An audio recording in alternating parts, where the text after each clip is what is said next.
Hello, good morning to all of you.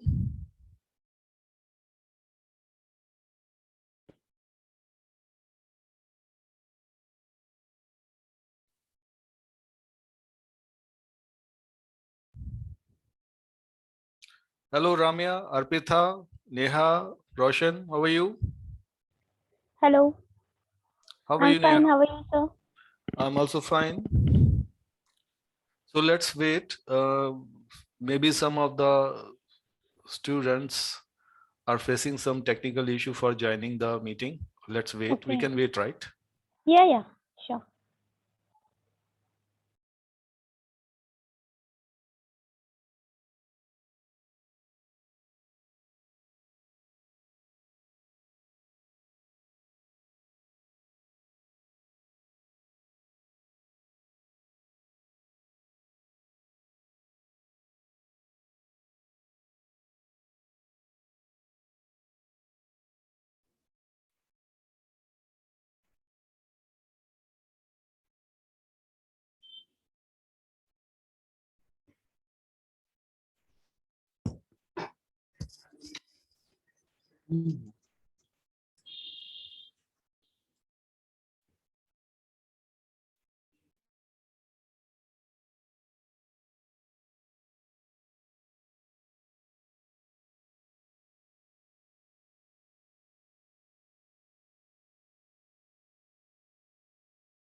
So guys, let's start.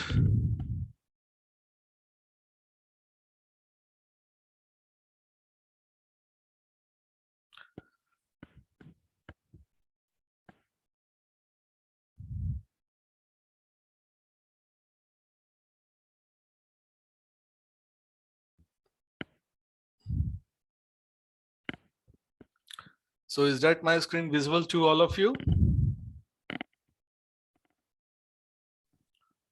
Hello? Yeah, good morning, sir. Yeah, it is visible. Okay, good morning. So today we will perform some lab of RDS.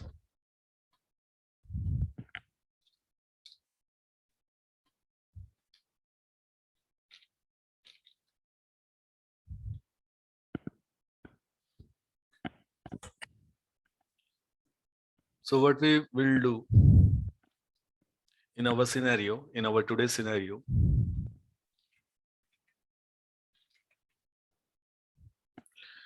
we will create a database, RDS database we will create inside the service called as RDS service.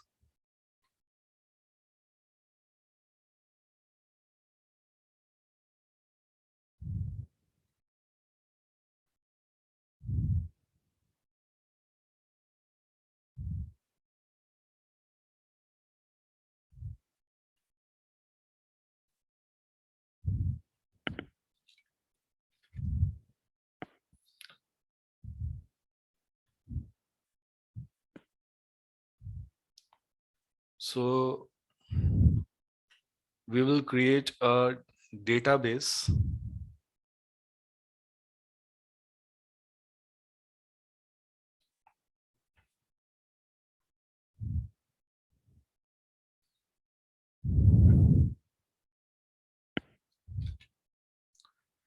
and this database, for creating this database, we will use a database engine that we will use MySQL, which is very, very popular.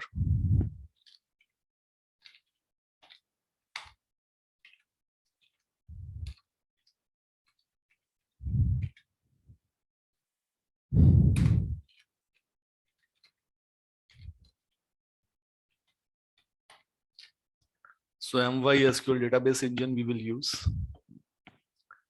and we will create one EC2 instance.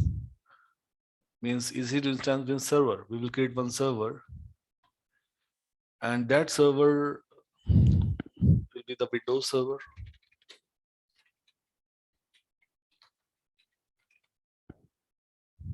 So in this server,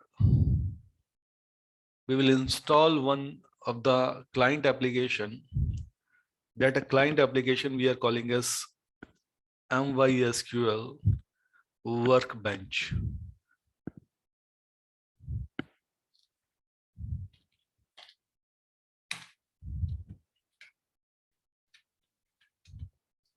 MySQL Workbench.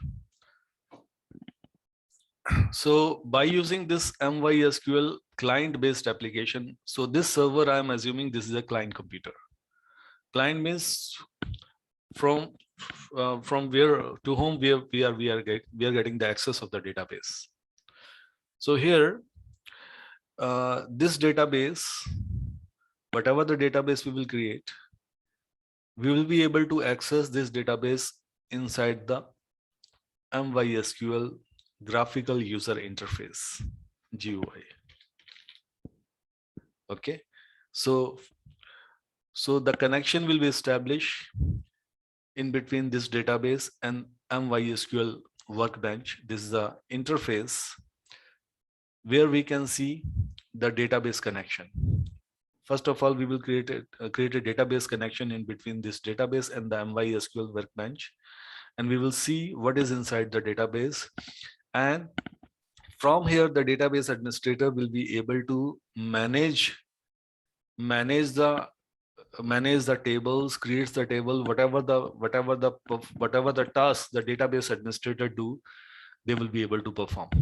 As a solution architect associate or as a IT administrator, our work is only just creating the database. Okay, just creating the database and giving the connection inside this MySQL. Then after that, we will hand over this everything to the other department or the other team. That team will be the database admin team, because every company have the different teams.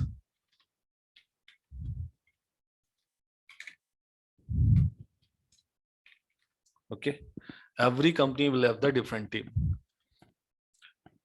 Solution architect or the IT administrator team is different. Database administrator team will be the different team. Software administrator, software engineer team will be, software developer team will be the different team. So we will create RDS database, and the engine we will use MySQL database engine.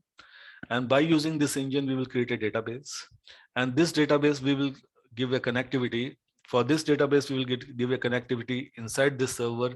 And inside this server, there's interface we will create by using the MySQL workbench. And the MySQL is an application that we will download from the internet and we will install here. And so the credential of this database we will put inside the MySQL, then the connectivity will be established. And this we will hand over to the other team, right? This will be the scenario. Got it, guys? Hello? Yes, sir. Okay. So how to do it? This is the scenario. So let's go to the portal.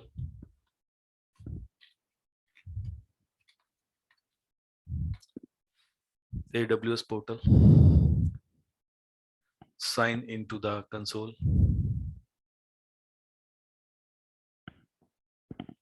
So first of all, I am going to create a server. This server in which I have to download the application MySQL Workbench. So I will go to the root user.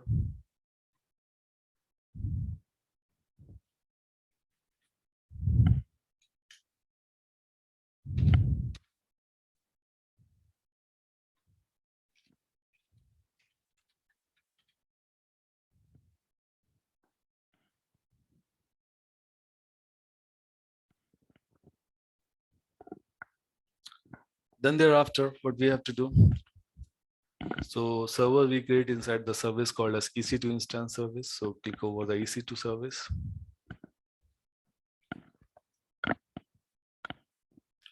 So we are going to launch a new EC2 instance.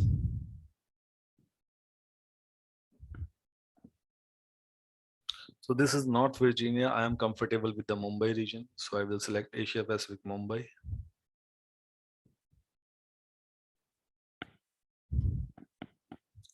So I will select the image Microsoft Windows Server 2019 base. Leave everything default. Choose the T2 micro. Next. So here, select the default VPC because we have not created any new VPC. So subnet, I will take the preference as availability zone A. Auto assign public IP address is already enabled. Click over next. Leave everything default in the step number 4. Add the tag and name the server as Windows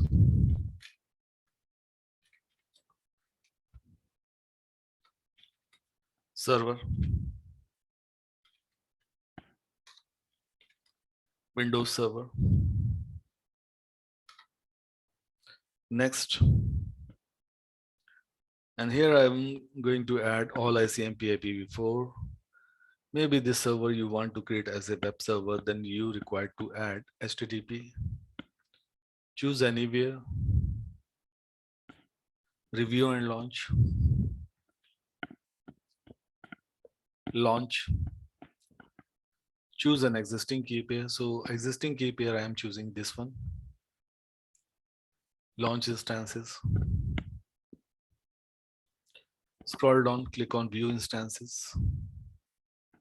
So Windows Server is in the process of creation. So let it be create. Then once it will be get created, then we will install the workbench application. So that workbench application will provide us the connection in between the database, RDS database, and this computer. So we will be able to operate from this computer, our RDS database.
So it is initializing. Let's wait.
So we can see here that Windows Server EC2 instance has been created successfully.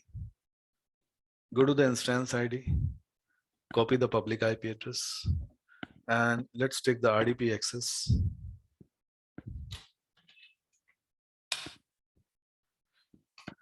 Paste the public IP address. Enter the username, administrator.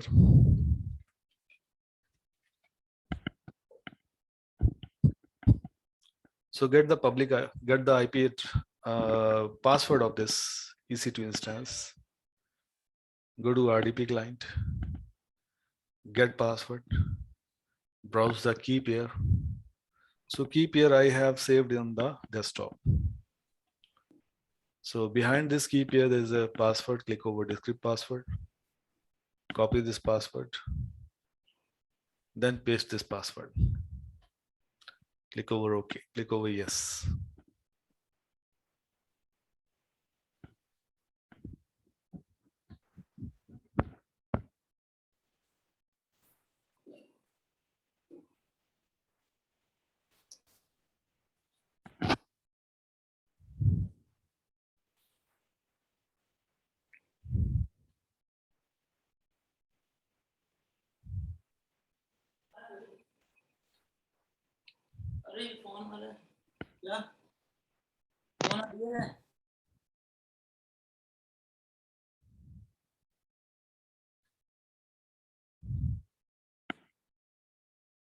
What happened? Why it is not maximizing?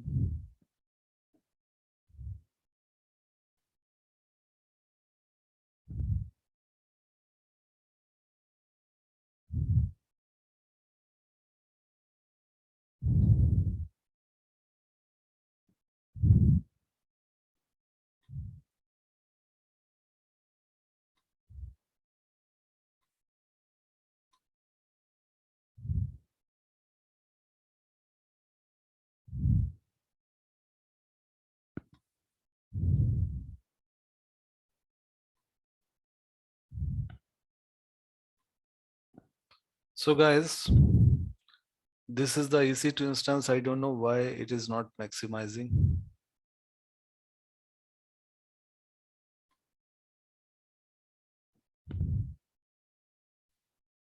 Because maximize is there already. Let's take- Maybe the command prompt is in this mode. Like it's not completely maximized. That's why. Due to that, due to The command prompt which get pop up now after adding the credential, it was in minimize mode. So it takes the RDP in the same mode. so Like what just next? type the CMD and check if CMD is opening in maximize mode or it's Okay, you not asking inside the outside. Yeah, outside. Okay, so CMD Yeah. then. I'm trying to say this was in minimize mode. So when it takes the RDP, it open it in minimize mode. Okay, so what we have to do? What you are suggesting here? You can keep this in maximize mode. Just maximize this. This one. Yeah. Okay then. Okay. Now try to take the RDP. Okay.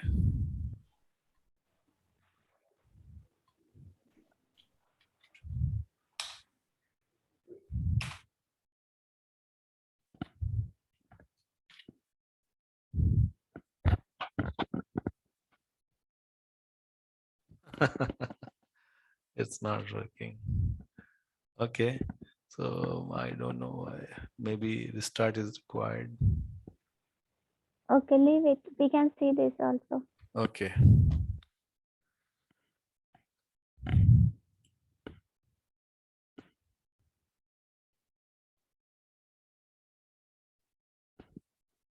No, it doesn't work.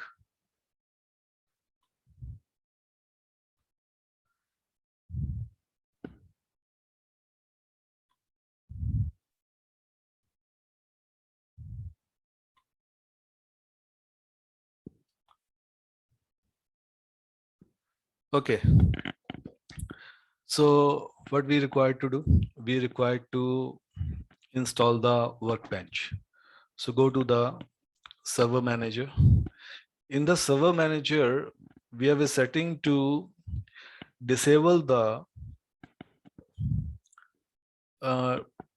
here in the server manager, we have to disable the IE enhanced security configuration. So we have to turn off this one. We have to turn off when we are using the server. When we have to use the Windows Server, when we are using the Internet Explorer web browser, because the Internet Explorer web browser, every time it asks so many security questions, right? So we want to avoid the security questions. So that's why we have to turn it off. If it could be a other browser like the Mozilla Firefox or the Chrome browser, we have no need to do this off. So we are doing this off because of the Internet Explorer. So what we will do, go to run. So what now we have to open the Internet Explorer. In the Internet Explorer, we have to paste this link. That link I will share with you. from where we can download the workbench.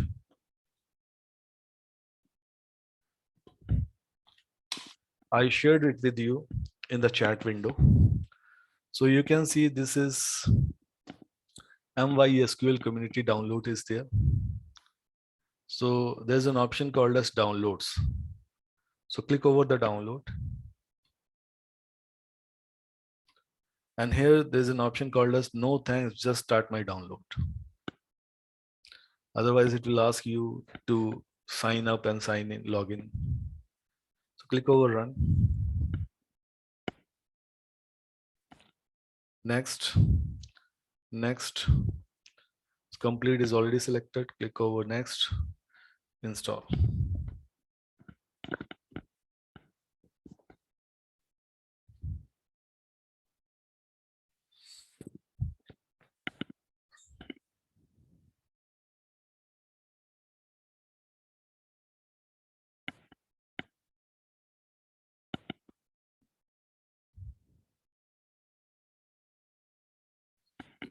So installation has been completed successfully.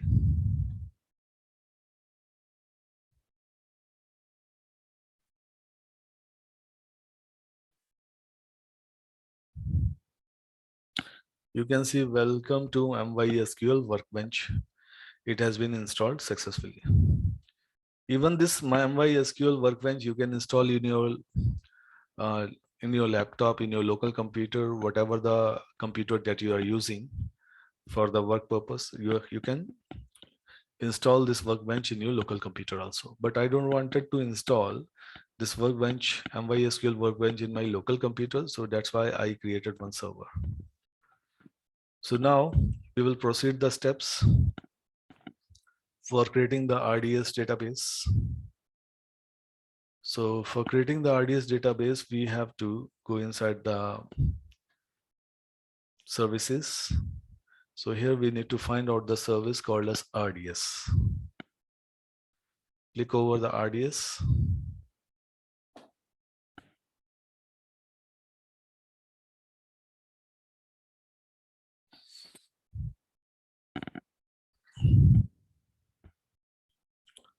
Now click over create database.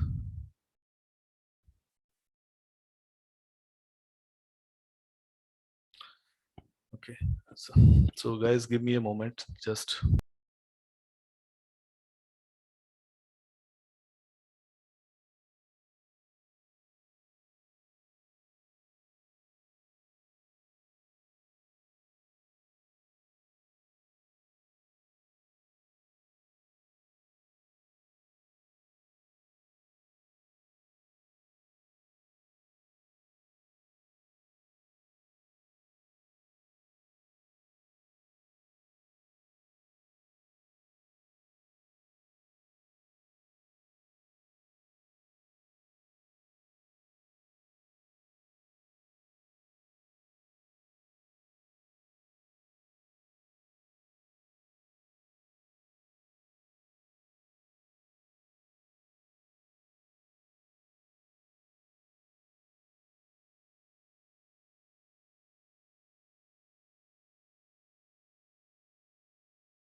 Hello. Yes, sir. I went for drinking water actually. I was feeling thirsty, so that's why. Okay. So, yeah. So now we are inside the database. We have to create a database. So standard create is there, right? So an easy create is there, right? So we have to say there are many kinds of database engines are there. One is the Amazon Aurora, MySQL, MariaDB, PostgreSQL, Oracle, Microsoft SQL Server. So most popular is MySQL. So I'm going to select the MySQL. Then thereafter, here you can see the addition of the MySQL community is there, and you can see versions. Various version of the MySQL database is available. So I am going to select the latest version, right? I'm going to select the latest version. Okay. So then after that, okay, I would like to do one thing. Before that, I would like to create uh, one security group also that I will use in this database, right? For that purpose, we have to go. I will go to the EC2.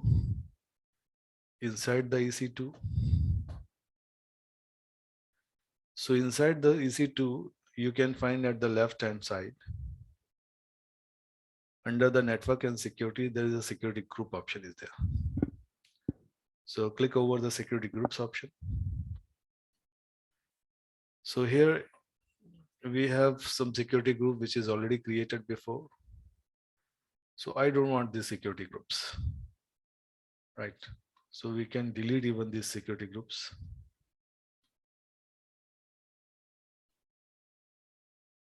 So there is an option called as delete option.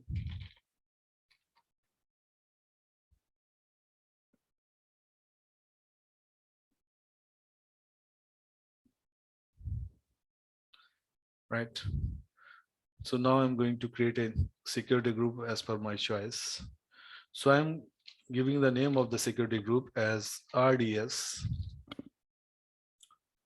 underscore lab SG. So it will help me to easily understand that this security group, if the name is RDS is starting, RDS is the name, RDS lab SG. So it will be make me easy to identify that this security group, we have made it for the RDS. So here in the inbound security group rules, we have to select select MySQL. MySQL Aurora, because this will inbound the traffic for the MySQL. And this security group we are going to associate with the RDS. So here, anywhere IPv4, create security group. So security group has been created successfully. Now, after creating the security group, what we have to do? We have to use this security group in the RDS. So for creating the RDS, we have to go search the service called as RDS service.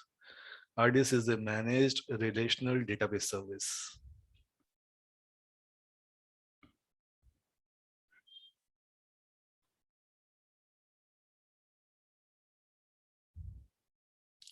So create database.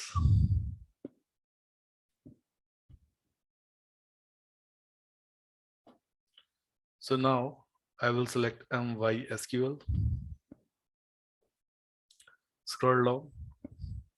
Version is already selected, which is the latest version. And here three environments are there: production environment, testing and development environment, and last one is the free tier. So we will use the free tier because we are using the free version, free subscription. And here DB instance identifier. So here, just a namesake I'm giving here, my database instance, right? So master username, instead of the admin, I would like to give my database user. So I will copy as it is this one, because it will be useful for me in the future. I have to use this one in the future. This is identifier.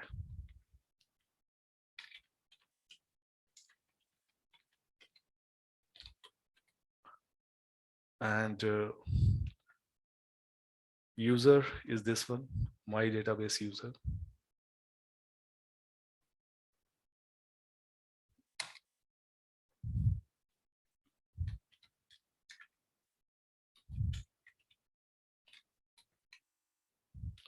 Password.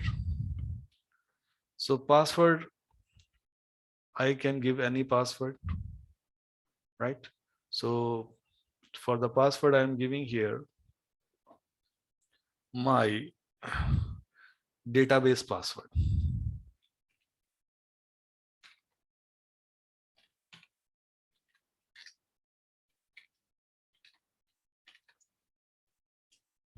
My database password. My database password. Otherwise, give it simple. India 123. India 123. It's not matching, right? Matching. India 123. So password is India 123.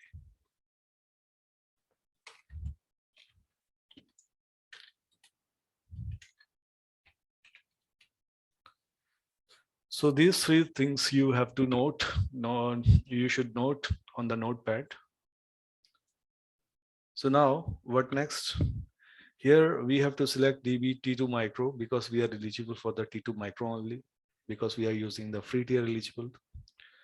Scroll down. Storage type, it is general purpose SSD, that is fine.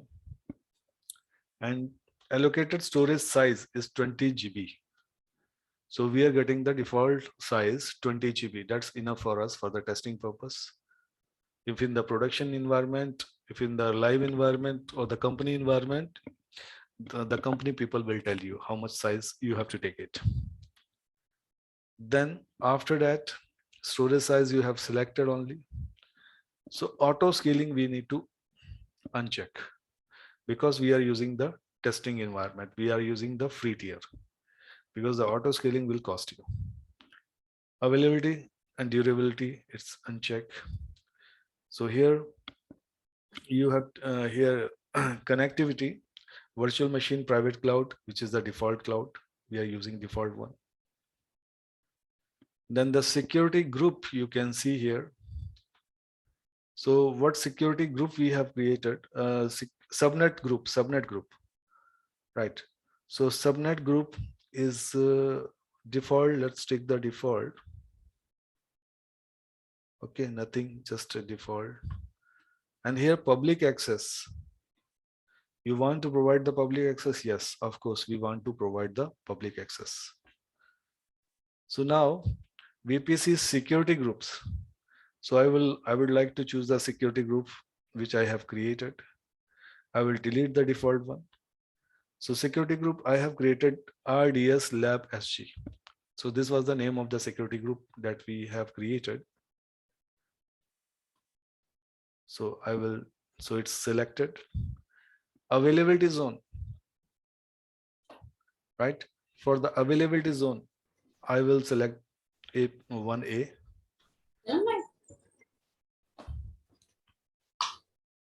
So now here additional configuration.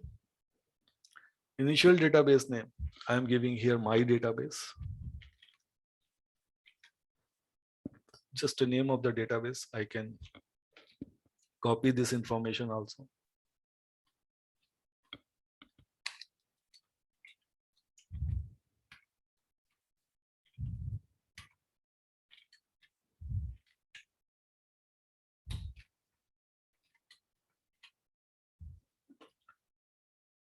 Now, so it is already selected.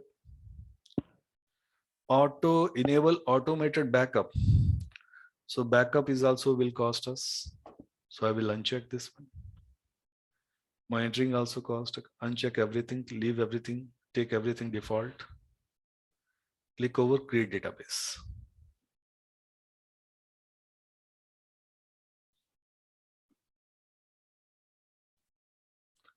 So database is in the process of creation, and you can see the status is creating. So let it be create. It will take some moments to create. Sir, in subnet group, you have take one subnet group which is already you have I think made up, right? Or it is we can choose a default because there is Default an one, option. default one, Default one. default one, because we are using the default VPC. Default. If we have created, if we could have created our own VPC, like Mhm. VPC A like that, then we could have the choice. Like the subnet A, subnet B, subnet C, like that. But I think you choose my hello and something subnet group name Hello India or something like that. Yeah, actually that was Because you that have choose was a default VPC, but you are not default. choosing Yeah, the hello, default it was subnet group. appearing because many times I work with this AWS console. So many times I do different practice. So it was appearing as a cache, something like that. Okay, Got okay, it? Yeah. okay. Sometimes, you know, in the Google also you're trying to type something, but already some name you can see sometime. Yeah, because I am got confused because you have just created a database, and because if it is not matching with the subnet group, so I think it will be error. क्योंकि VPC जो है ना, अगर जी, default में है VPC तो is वो the भी default VPC. तो वो भी सबनेट भी डिफॉल्ट होगा. Definitely.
Now you can see the status is changed. Now the new status is here available. So this is the database that we have created, and the status is also available. It is ready to use. Now we have to click over this database. And here the thing is very important, endpoint. Endpoint and the port number is very important. So we will go to the workbench. And inside the workbench, MySQL connection option is there. Click over the plus option. You can find the connection name, right? Connection name, you can give any name. I'm giving here the name test. And here host name is there. So remove the host name, which is given by default. So here in place of the host name, we have to copy the endpoint of the database. and we have to paste it here. And port number 3306 is already selected. Username. So username is here. Username we already copied somewhere in the notepad. The same username we will give it here. And the username is my database user. It is asking the username or what? Username, right? So we will copy this username.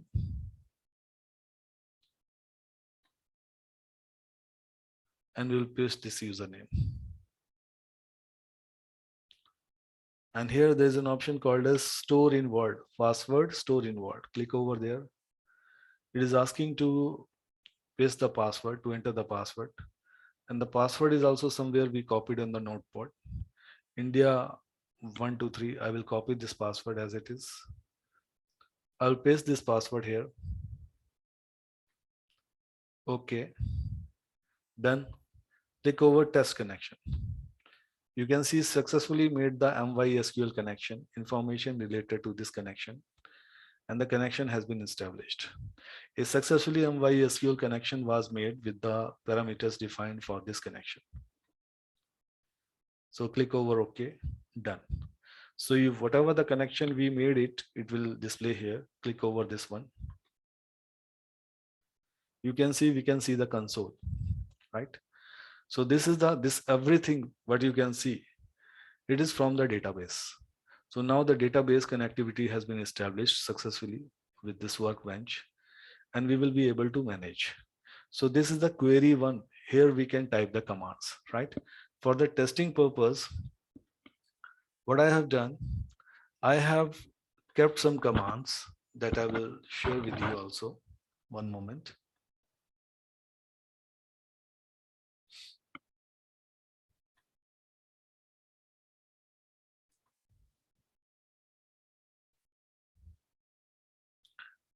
Give me a moment.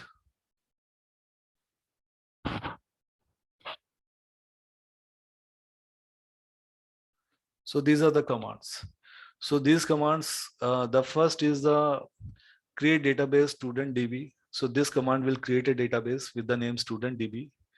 Use student DB will use this database, whatever the database we have created. Create table students, it will create a students table inside this database student DB.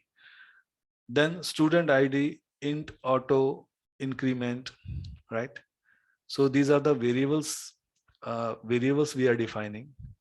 Course work as insert into student DB something value we are inserting here by using the insert command. So these things very well the people will understand, those who already worked in the database, right? Those who already worked in the database. So by using SQL database, so insert, by using the insert command, we are inserting the values, we are feeding the values inside this database. So I will copy as it is for the testing purpose, because just I wanted to show you. Paste it. After pasting this one, we will click over execute. This is the execute button. Perfect. So you can see after the insertion of these commands, the process completed.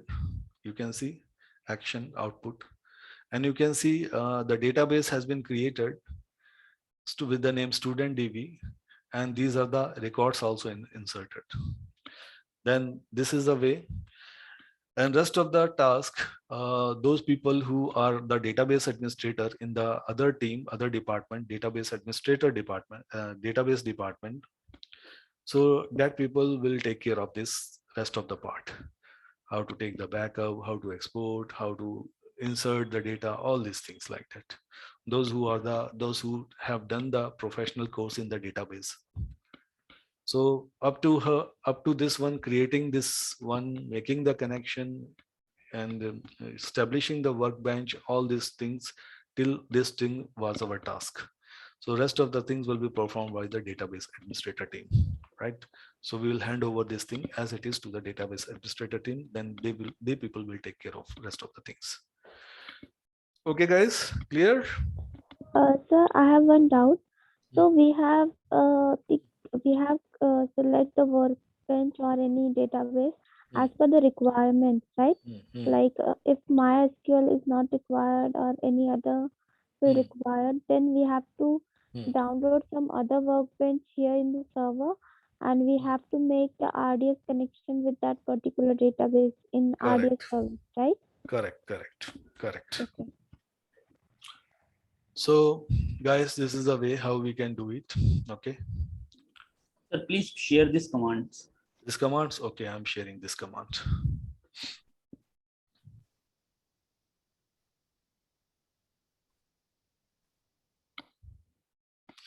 I'm sharing in the chat window.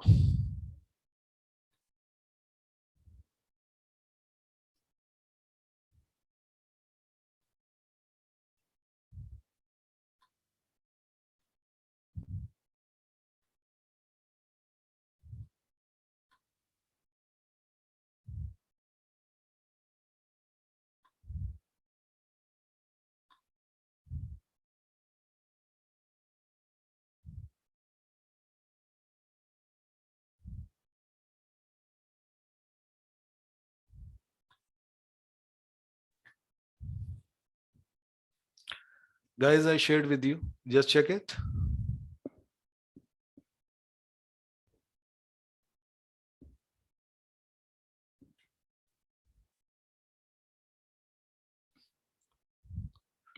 Downloaded.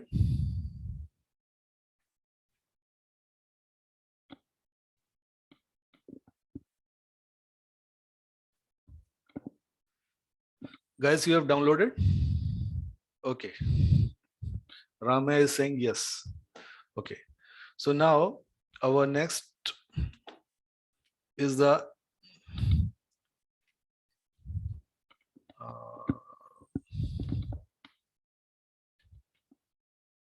simple queue service. So simple queue service, just I will show you, but full picture you will not get, you cannot see here. Full benefit you cannot see here. Sir, we have to delete RDS also. Yeah. We have to delete RDS also. That's good. Otherwise, they will charge me. Thank you.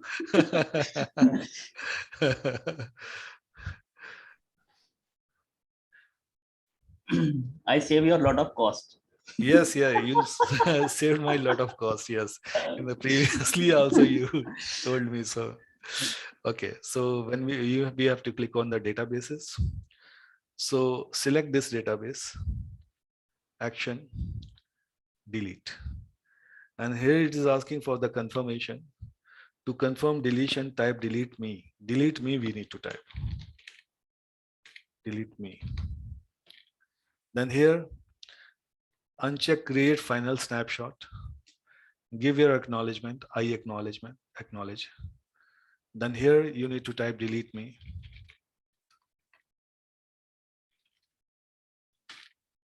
Then the delete option will be highlighted. Click over delete.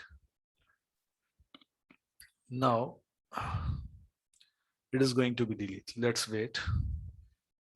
If any problem will be happening during the deletion, it will not delete. If everything is fine, then it will get deleted successfully. So you can see on the top deletion, this circle process is going on because deletion is in progress.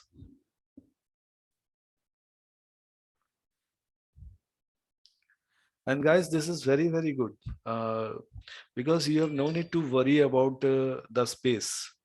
You know, in the physical database or the physical disk, you will always have to worry about that if what will happen if the disk will be full. Disk will be full because within the hard disk, within the storage or the physical hard disk, the database is going to be created. When the physical hard disk will be full, then this database cannot be able to store more data. Yeah. But here there is no limitation. As much as you want, it will be automatically expanded automatically. So that will be taken care by the Amazon.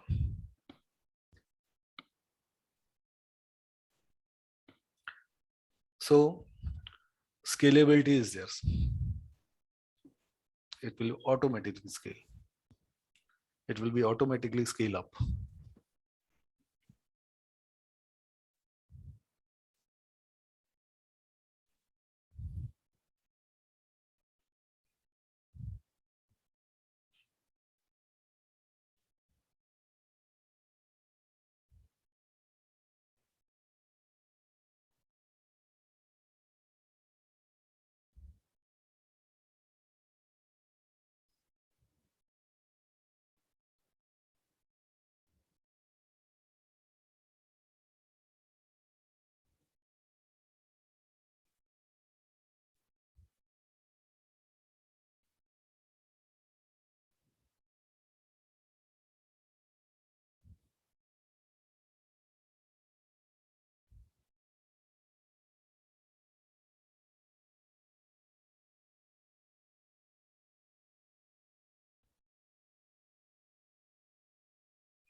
I think we have to terminate the server also for this because it is in the server. Yes, so we also can terminate. Because it is associated with the server. So I think because when the server goes down, terminate it removed fastly. No, no, it will get deleted because it will get deleted. I want to use this server for the next operation. Okay, no problem. So you can see Windows server is there. Yeah. You can see in this server, if you click over the instance ID, you can there's a public IP address. So this public IP address is a auto assigned public IP address, right? So today I'm going to tell you the concept of the elastic IP, elastic public IP address. We have done or not, right? Guys? Yeah, we have done elastic public IP. We association of this elastic public IP address with this EC2 instance we have done? Yes. Okay. So next concept we have NAT EC2 instance. Now we can delete this one, okay? Can you tell me the snapshot? Should you tell the snapshot how to create a snapshot? Because snapshot की class नहीं हुई है, I think. Snapshot will get automatically created when you will create a image. Okay. एक image create करके देखना जरा. Okay. Snapshot will be create होगा आपका साथ में. Okay. है ना? So there is a no different method to create a if you want to create only separate only a snapshot of the machine or instance, so we can by the same way we can create, because there is an option in snapshot here. Snapshot, where is the option? I saw that option, but a volume in elastic EBS volume snapshot, right? So when you will click over the create snapshot, instance ID, Windows server we have created, description you can give it any description. Then exclude the root volume. I want to include the root volume. Then copy the tags from the volumes. Tag also you want to copy, you can copy, then create snapshot. So you can create the snapshot. Right, on the basis of the snapshot, you will be able to create the EC2 instance. So, because in RDS there is also option of snapshot. RDS snapshot option is also there. Yeah. Snapshot, you remember that checkpoint? It's a kind of checkpoint. Yeah. In VMware, it is very useful. In VMware, it's very, very useful. Snapshot. You can revert your machine up to that point. Up to that point, yes. Yes. Maybe in AWS in future, we have also go through with to create a snapshot of the machine in company environment. Yes. But snapshot is not recommended in the live environment. If something mistake will be happen, then it will be revert back. Snapshot we are always using in the testing environment. Okay. It's mentioned there. It is recommended by the vendor. Microsoft is recommending this. Don't use the snapshot in the live environment. Okay. So guys, today I'm going to tell you one very, very important concept. The concept name is NAT instance. NAT instance. SQS बता रहे थे आप अभी. SQS. देखो ना बीच में snapshot घुस गया, फिर बाद में SQS चला गया.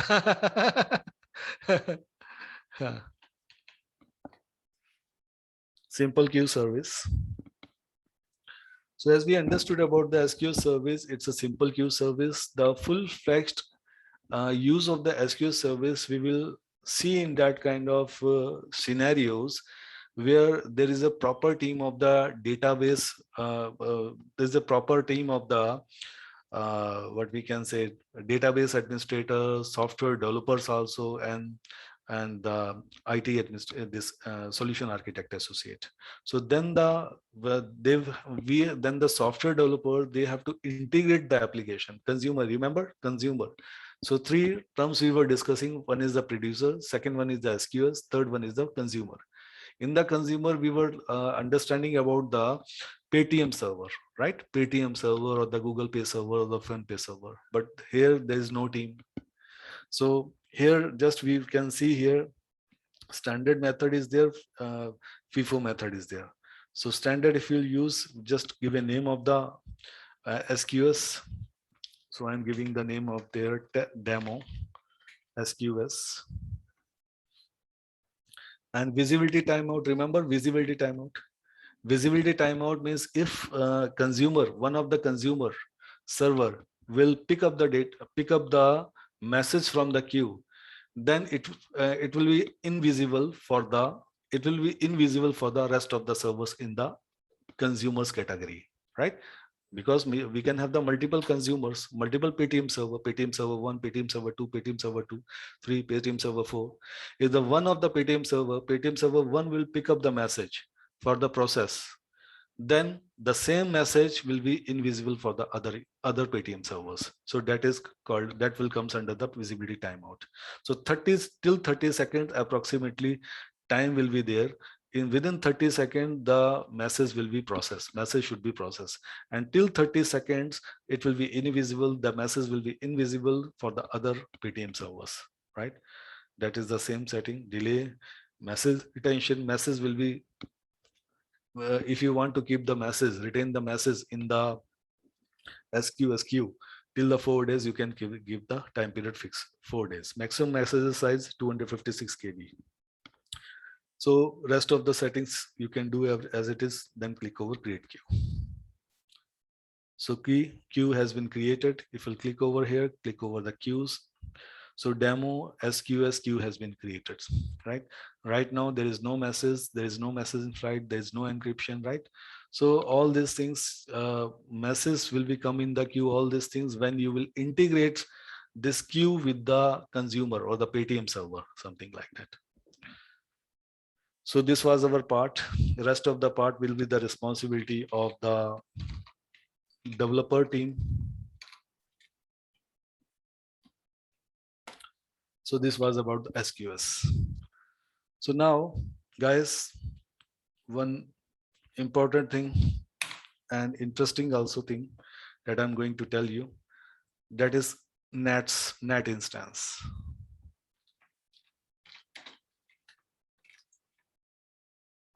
Okay. So guys, if you remember, what was the functionality of the NAT gateway?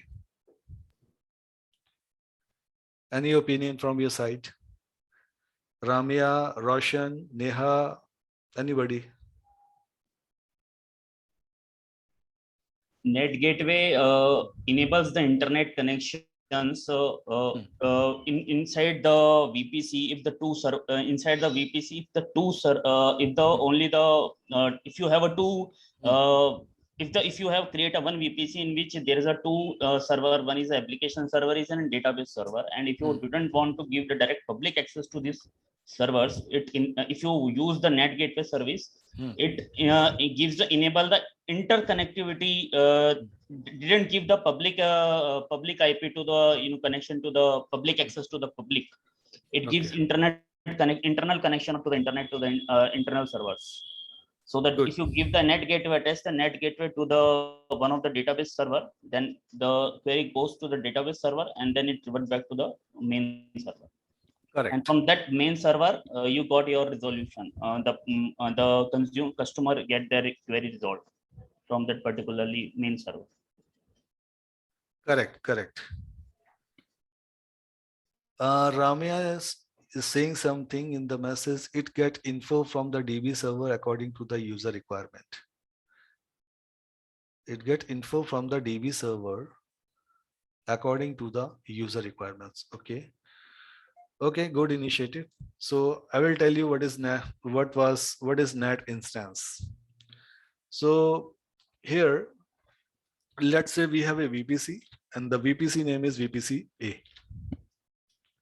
And inside the VPC, VPC A, we have created two subnets. One subnet, we have the public subnet, another subnet, we have the private subnet, right? So inside the public subnet, the public subnet have the IP address range is 10.0.0.0/24. And the private subnet have the network range 10.0.1.0/24. So these are the, one is the public subnet, one is the private subnet. And the VPC A network range is 10.0.0.0/16. This is the VPC A range, network range. So inside the public subnet, we can have some servers. Let's assume scenario in the VPC, in the public subnet, we are only keeping the web servers.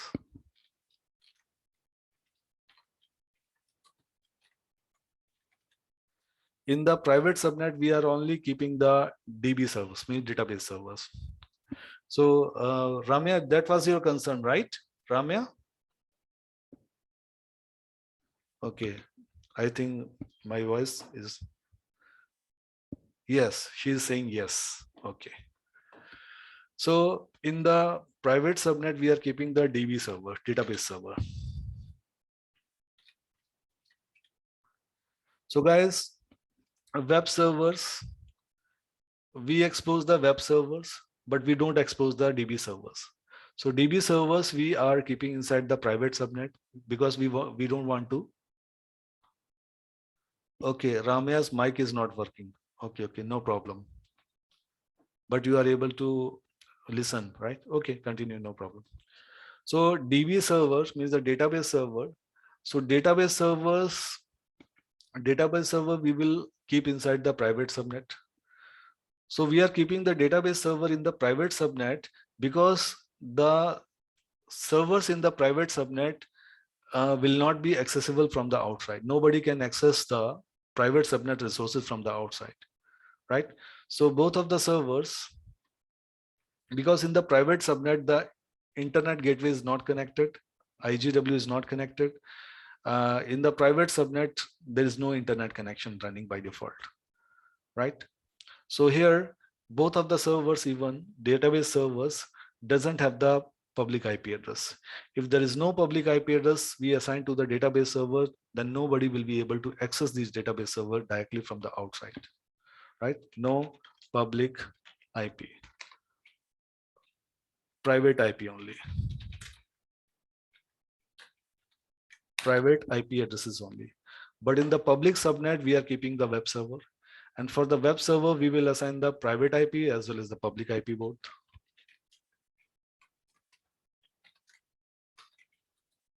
Private IP both, right?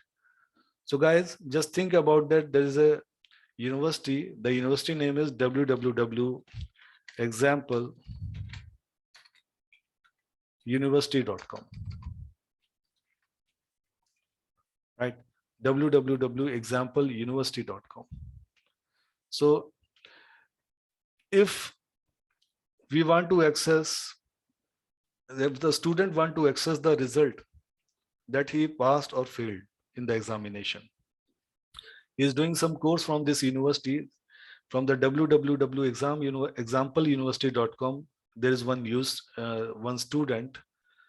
So student want to see the result. Student want to see the result of the final examination of the university, BTech examination, BCA examination, BCom examination. So what he will do? He will go to the browser screen of the computer. So after in the browser screen, what he will type? He will type www.exampleuniversity.com. He will type the university website name, right? So he will type the university website name. So whenever he will enter the www.exampleuniversity.com in the web browser, he will get the connectivity. His request will goes to the web servers, and the web servers are located in the public subnet. His request will not go to the database server. His request will go to the web servers, and the web servers In the then the web server will give the response, then give the web page response, then he will see the web page. Here in the web page, on the web page he will type the roll number. Let's say the roll number of the student is 1001. When he will type the roll number, he will type the roll number 1001. The again request along with this roll number will goes to the web server. But the roll number, but the web server doesn't have the data related information, right? Data is always contained in the databases of the database server. So what the web server will do, the web server will forward the student request. The request is coming from the student along with the roll number. The web server will forward the request regarding the roll number 1001 to the database server. Then the database server, after searching the result of the student, result like that, roll number is 1001, student name is Rakesh, student class is this one, and student subject is this one, student percentage is this one, this is the data, and student grade is this one, student address is this one. So everything related to the student we are calling as data, and the data information is contained within the database server, and the database server will process the data and give it back to the web server, and the web server in the presentable manner will forward the response and the result information to the student, and then the student will see the mark sheet or the result that he passed or failed, in which subject he scored how much marks, what is the percentage, everything.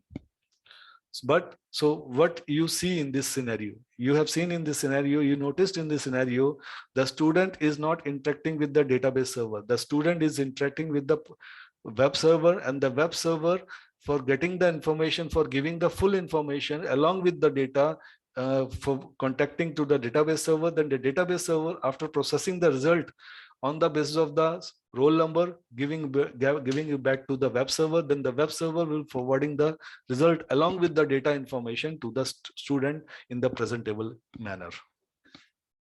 Clear? So this is the scenario. So now in the private subnet, we have two servers, database server 1, database server 2. But sometimes the database server required the internet connection, because the database server required to connect with the internet, right? For what purpose? For getting the patches, for updating the patches. You know, antivirus applications also required the updates, right or wrong, guys? Hello. Yes sir. Yes, so antivirus is also time to time we required to update from the internet, because if we will not connect our computer with the internet, then the antivirus application which are running in our computer, they will not be updated automatically, and they will not protect antivirus if it is not updated through the internet. If they are not updated with the latest patches, then they will then the antivirus application will not protect our computer from the latest virus attacks. So for that purpose also, time to time, database server have to contact with the internet and pulling the updates from the internet regarding the antiviruses. So how to run the internet, right? Because there is no public IP address, there is no IGW, there is a solution called as NAT gateway or the NAT instance. NAT gateway also we can use, NAT instance we can also use. So if the NAT gateway is also doing the same thing, then why we are using the NAT instance? The question is, this is the first question. NAT gateway is dedicated, NAT gateway is superior, right? Superior. The billing of the NAT gateway is high. NAT gateway charges the billing as per the per hourly basis and per GB basis, right?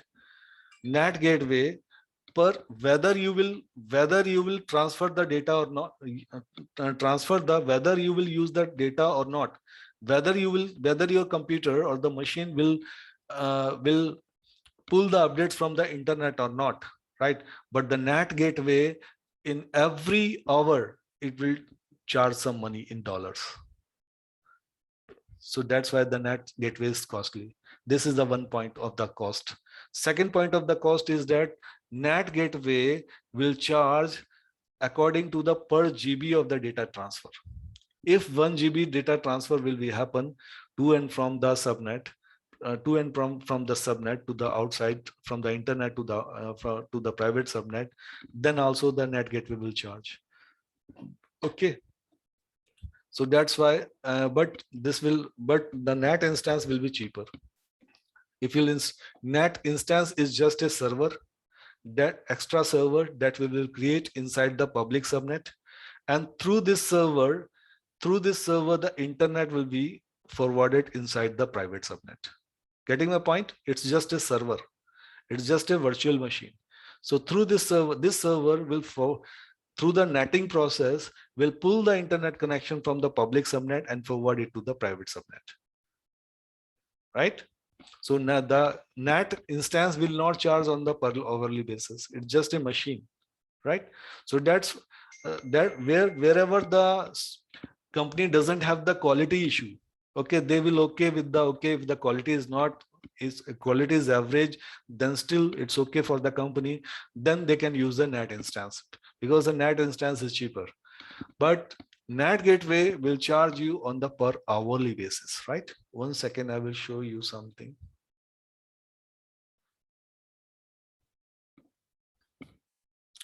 Pricing of the NAT gateway, I will show you.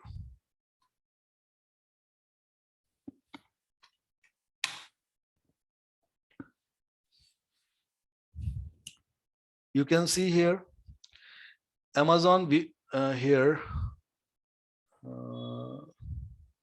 NAT gateway pricing, right? So NAT gateway on the per hourly basis, it will charge $0.045 per hour basis. Whether you are transferring the data or not transferring the data in the private subnet, but still per hourly charges will be fixed. This is 0.045 per hour. And this is the fixed charges plus NAT gateway data processing charge. 1 GB data went through the NAT gateway. The NAT gateway data processing charge is applied and will result in the charge of the $0.045. When the 1 GB data will be transferred, right, from the public subnet to the private subnet, if the 1 GB data will be transferred, then $0.45 will be charged. This is the additional charge. This is variable, right? But this is fixed always. Means 0.45, 0.045, 0.045 every hour it will be cost. So that's why. But the quality wise, it's good. But the quality wise, the speed is also excellent, right? As compared to the NAT instance. But those people having the money issue, finance issue, they are okay with the average speed, average speed. Then they can use the NAT instance. But those people have the those people want the super duper fast speed, right? Then they can use the NAT gateway. Got it? Hello? Yes, sir. Okay. So how to create a NAT instance, we will see. So NAT instance is working. NAT instances is just an instance. It's a virtual machine that we have to create it. So how we can create it? Let's see. So for testing purpose, let's go to the EC2 service. Inside this EC2 service, guys, one more thing, NAT instance will work only with the Linux based EC2 instances. If you want to, if you have created, if you have a Linux server only in the private subnet, then only you will be able to get the internet access to the NAT instance. But if you have the private, if you have the Windows Server EC2 instances in the private subnet, then the NAT gateway will be useful. NAT instance will not be useful because there is no NAT instance created is available for the Windows Server EC2 instance. If got it? Getting clear, guys? Yes, sir. Okay. So we'll create a NAT instance, launch instances. So here there is an option called as community AMI. So click over the community AMI. So inside the search option, just type NAT, press enter. You can find various NAT instances, images are available. This is the Linux image, Linux. I have checked all, only the Linux image is available. So I will select the first one. So T2 micro, it's okay. Click over next. Okay, let's use. Okay, let's create a VPC. Okay, let's create a VPC first. I will create a VPC.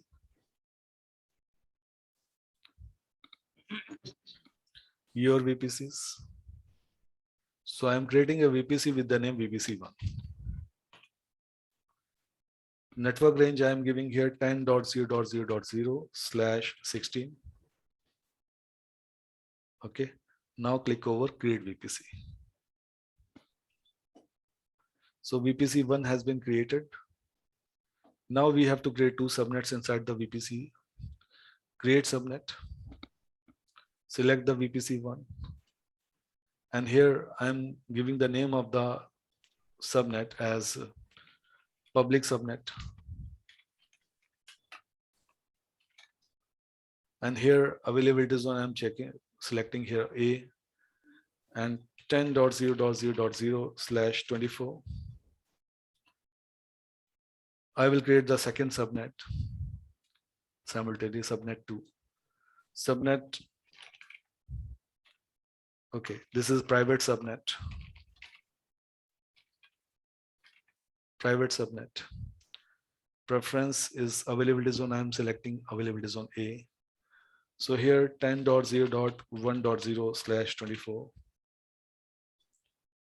Create subnet. So both of the subnets I have created simultaneously together for private subnet, public subnet. So now we have to create internet gateway. So I'm going to create internet gateway. I'm giving the name here IGW. Create internet gateway. And the name of the internet gateway I created, I will attach this internet gateway with the VPC that we have created, VPC1. Attach internet gateway. So I associated this internet gateway with the VPC1 that we have created. Now we have to go to the route table. In the route table, I will create a subnet, create a route table with the name public RT. So I will select this VPC1, create route table. So you can see a route table we have created with the name public RT. And another route table which was automatically created once we created the VPC1, this middle one, bottom one. So I can give this the name here private RT. RT stands for route table. So public, private. So now what we have to do, I will go to the EC2 instance.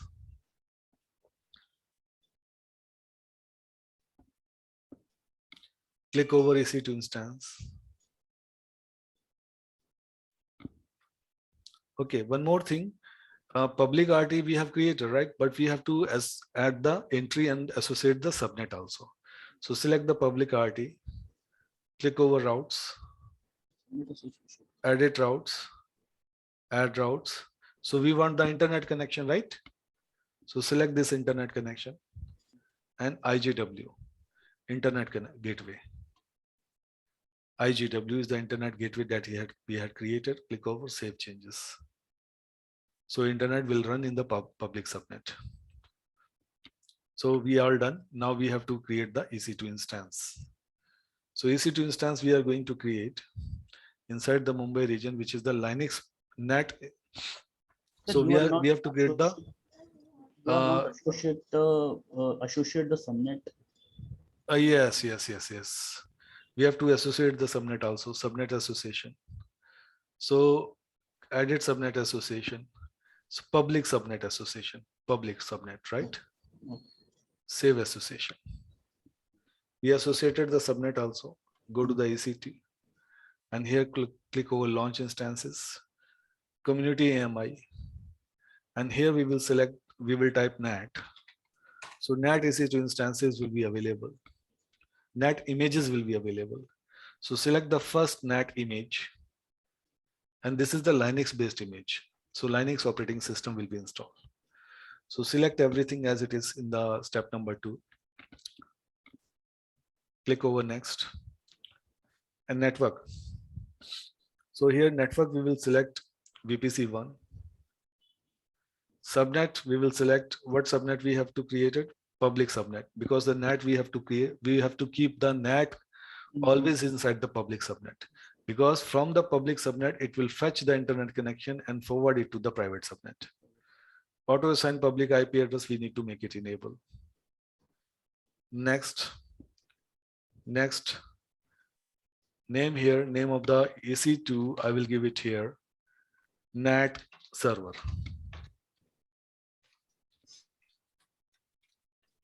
NAT server. Next, add rule. So what I am going to do, I will create a security group. The security group name I am giving here, NAT SG. And that I'm going to give here. Okay, anyway, demo 1 SG. Demo 1 SG. So SSH is there. So select here anywhere. One more, all SAMP IPv4, select anywhere. Review and launch. Scroll down. So now you are in the summary page. So summary page is also very, very important sometime, because it will show you all the steps that you have followed in the wizard. So at the end, maybe you realize that this step by mistake, I forgot it. So you can see in the summary page and you can click on the previous and you can go to the previous step. Once you will correct that step and then you can come forward again. So click over launch. So choose an existing key pair. I have an existing key pair with the name Linux key pair. So let me check the Linux key pair file is available or not.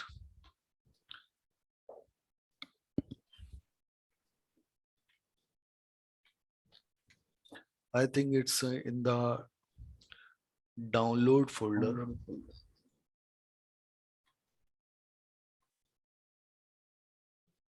Download folder. Linux key pair. 1 second. So what I will do is otherwise, okay, let me check the PPPP is there. PPPP.pm is also there. PP, okay, I will select the PPPP. Okay. So this I will select this one, PPPP. Give your acknowledgement. Launch instances. Scroll down, view instances. So NAT server is in the process of creation. In the meanwhile, I will create another Linux server in which that I will create inside the private subnet. So NAT server I have created inside the public subnet, and other one I will create in the private subnet. So launch instances, select the Amazon AMI image. Next, and here select the VPC1 that you had created before. Subnet. So subnet I will select here private subnet. Now I will not assign the public IP address, so I will make it as disable. Next. Tag. I will tag the name of the server. So in the name of the server, just I will give it here Linux server. Linux server. Click over next. So here I can choose the same security group, which is demo 1 SG. So once I will select the demo 1 SG, which is the existing security group, I will get all the protocol selection. Click over review launch. Summary is there, click over launch. So choose an existing key pair. I will select the PPPP. Give your acknowledgement, launch instances, view instances. So Linux server is also in the process of creation. NAT server is also in the process of creation. So let's wait.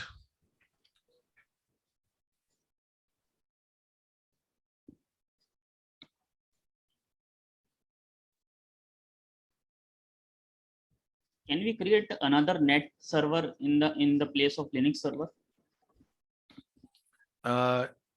Another NAT server?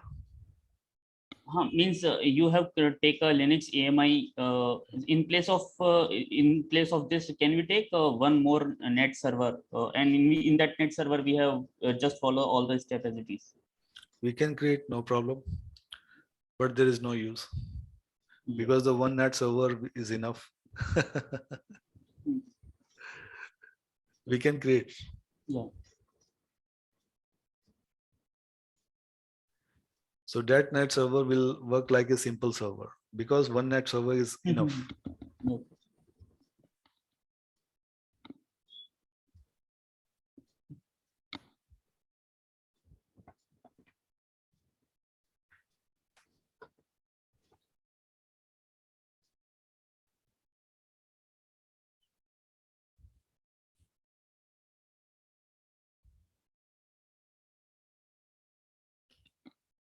So NAT server has been created.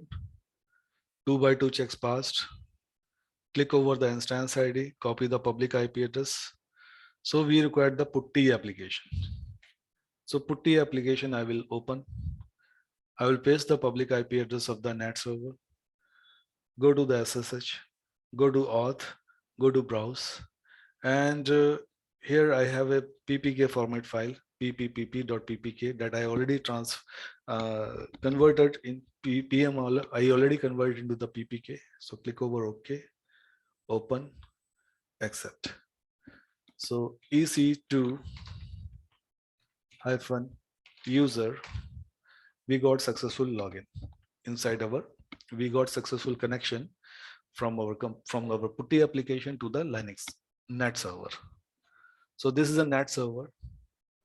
So guys, you can see, let's try that internet is working or not in this server. Ping 8.8.8.8. You can see we are getting the reply from the 8.8.8.8. If you'll ping google.com, you will get the reply from the Google. And definitely if you are able to ping with the Google, it means internet is working in this instance. Otherwise, you will not be able to access the Google. So it will be continuous ping. Otherwise, if you want to stop the ping process, you have to press the Control-C buttons of the keyboard. So you now got the stop ping. Now, let's see what about the other EC2 instance. It's called refresh it. Other EC2 instance, other Linux server EC2 instance has been created successfully. Click over the instance ID of the Linux server, which is the other one. Copy this. You can see here, there's no public IP address. See, there's no public IP address. There's only private IP address. So just copy this private IP address. Go here. And here, I want to take I have only private IP address. So I cannot take the access of this Linux server. I cannot take the access of this Linux server from my computer because there is no public IP address. So if I want to take if I will take the direct connection of the direct access of the Linux server, then I require the public IP address. But how to test for testing purpose, what we can do, we will take the remote connection of this private server inside the NAT server. So for that purpose, what we will do, I will type here, I will type sudo su first. It will change the user mode from the EC2 user to the root user mode. Then here there's a command called as chmod. So chmod, okay, first of all, okay, then I have to type nano. Nano will open the editor. Nano is an editor. Nano So what is the name of the PEM file? The name of the PEM file was, 1 second. Okay, nano. I will I will create a new PEM file, nano.pem. PEM file. Okay, PEM file. Now it is empty, nothing is there. I'm going to create this PEM file that I will use for taking the remote access of the Linux server. So what I will do, I will go to my desktop, and in the desktop you can see, on my desktop you can see there is a file called as ppp.pem. So I will right click over this file, which is the PEM file. Right now there's an option called as open with. Open with, uncheck always use this app to open with .pem file. Click over notepad. You can see the key is there. Copy the whole key. You're getting understand what I'm doing? Hello? Yes, sir. Yes, we can understand. So I will right click here. It will paste everything. Right? It will paste everything. The whole key will be copied here. Then, so how to save this key in a file? How to save this file? For that purpose, you can see there's an option called as Control O, write out is written. So I will press Control O because this is a command prompt. This is a command line mode. So I have to press the command keys. Control plus O. Control plus O. Then it is asking file name to write, joginder.pem. So I will press enter. It will save. It will save. The content is saved. Now I want to exit. For exiting purpose, there's an exit is written Control plus X. Press the Control plus X, then it will get exit. So now joginder.pem I will use for getting the remote access of the Linux server in which there is no public IP address inside this net server. So what I will do, there's one command chmod 700 joginder.pm. So 700 is a Linux command. Chmod is a command along with the 700. This number will provide the ownership for the joginder.pem. Just press enter. It will modify the. Now ESET, we need to type SSH EC2-user @ now I require the private IP address. So private IP address of this EC2 instance, we need to copy Linux server EC2 instance. Just paste it, -i, and what is the name of the file? joginder.pem. It is asking the confirmation, type yes. Perfect. Now we are inside what file? Inside the Linux server file, right? Inside the Linux server EC2 instance in which there is no public IP address, only the private. So now ping, let's try to ping 8.8.8.8. We are not getting the ping reply because this Linux server EC2 instance is where it is located. It is located inside the private subnet. That's why, because the Linux server EC2 instance, we are assuming it is a DB server. Okay, so there is no internet connection. I want to run the internet connection. So for running the internet connection, what we can do? For that purpose, I will go to the VPC. Inside the VPC, go to the route table. So there is private RT is there, private route table. So go to the routes, edit routes, add route 0000 because we require the internet connection in the private, but through what? Through the NAT instance. So instance is available. Click over the NAT server, save changes, done. But still the internet connection will not come. we have to do the subnet association. Subnet association, added subnet association. Now this time select the private subnet, save association. Now still the internet connection will not work. We have to do one more change. Go to the instances, go to the NAT server and go to the actions. And here networking option is there. Go to change source destination check. So stop is there, source destination check is stop, uncheck, check mark this one, save changes. Now you can see internet working. So we got the successful internet connection inside this private subnet, also inside this private subnet. So this is how we can do it. Clear, guys?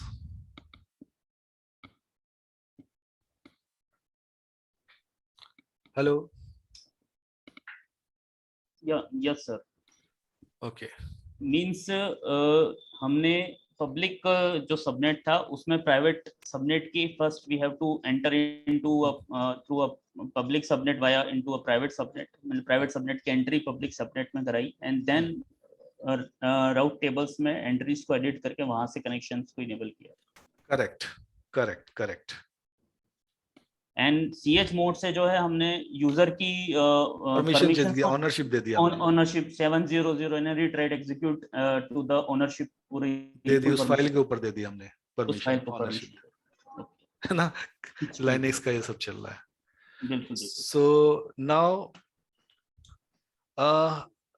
Other people, Krishna, Anand, Roshan, clear?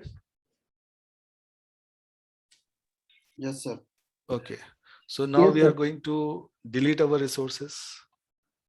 For deleting our resources, first of all, we have to delete the servers.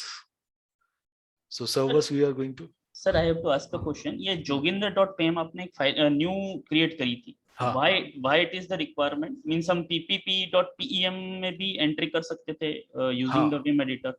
हाँ, इस case में वो confuse हो जाता कि ये PPP उसके साथ कनेक्टेड वाला है कि इसके साथ कनेक्टेड वाला है, तो हमने सेपरेट बना दिए फिर. Okay, for the net net server, for the net for the net server. फिर नेट सर्वर को कंफ्यूजन ना हो, हमने सेपरेट बना दिया उसके लिए. ठीक है. ठीक. So now we have to delete the resources. So for deleting the resources, VPC we cannot delete directly. If you want to delete the VPC, first of all, we have to delete the servers or EC2 instances. So select all the servers, click over terminate instances.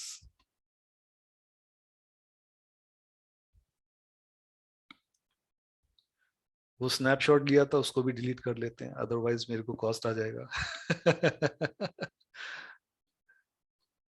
ये so we have to delete the snapshot separately. And AMI तो नहीं कहीं. Okay, there is no AMI. Okay, now we have to delete the VPC also. For deleting the VPC, click over your VPCs. Then select the VPC, click over actions, click over delete VPC. Now type delete. Click over delete. Now the VPC also got deleted. EC2 instances got deleted. Let's check once more with the RDS. Database delete हुआ कि नहीं हुआ? Sir, Vim editor use होता है क्या? Means Vim can work? Vim भी use कर सकते हैं, Nano भी use कर सकते हैं. Vim भी use कर सकते हो आप. Because I have used the Rail 7 version. Yes. As a virtual machine, so there is a Vim command is used. Vim command is there. You can use the Vim also. So database also has been deleted. And SQS, let's check the SQS we have deleted or not. Click over here, queues. SQS also has been deleted. So guys, this is the way how we can do it this. RDS, SQS, NAT instance, right? Mhm. So guys, this will be your homework also. So you have to perform this homework. Once you will complete it, then you have to share with me, okay? And I hope so that I shared the file with you also. You downloaded, everybody downloaded that file? Yes, the command file of RDS. Command file, yes, command file. Yeah. Okay, okay. So guys, that's it. Okay, guys. Bye-bye. Okay, sir. We'll Thank meet you. in the next session. Bye-bye. Bye. Bye.